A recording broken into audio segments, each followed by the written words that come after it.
I have here a small table that I want to go ahead and chart the data from. I need to chart the sales for all 4 quarters from my 5 different stores.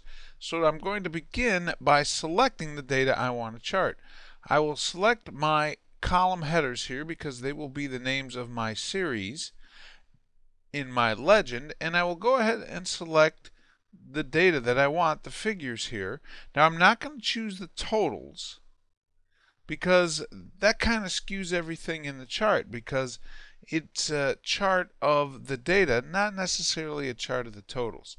Alright, next I'm going to go to my Insert tab up here on my ribbon, and you'll see right in the middle a big section called Charts.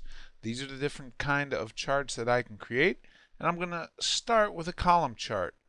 Let's go ahead, let's have some fun. Let's go with a 3D clustered column chart, always one of my favorites.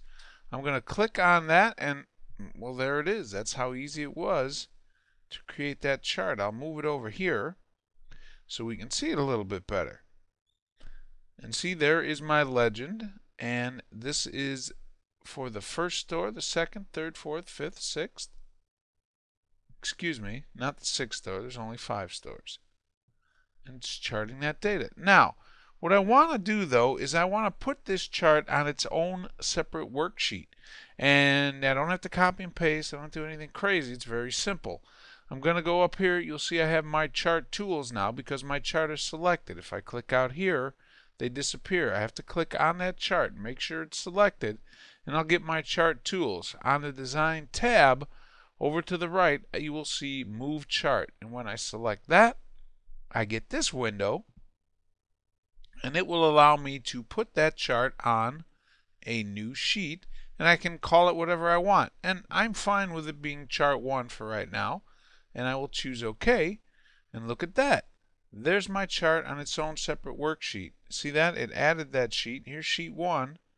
That's my table, and there's my chart. I can go ahead and change the chart type. I'm still on my Design tab. I'll click over here on my Change Chart Type, and we will see these options again. I can do a 2-dimensional column if I want. That's not nearly as much fun, is it? Actually, let's try cylinders. That's kind of fun. How about cones? Oh, that looks a little weird. This one is one of my favorites over here. It gets a little hard, especially you can see some of the shorter columns in the back, but it's fun for some things. I can also scroll down here and change to a bar chart if I want. And of course, 3-dimensional bar chart.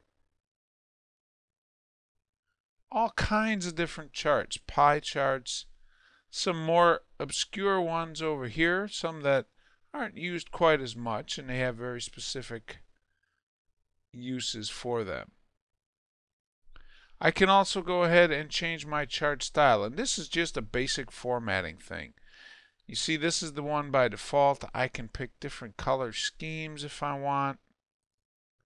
I can make them black and white and grays.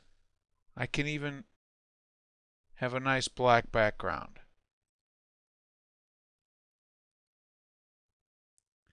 But I like, what's this one? Ooh, yeah, see, I don't like that one. Let's just do this one. And there you go. That's how easy it is to create a chart. Thanks, I'll see you next time.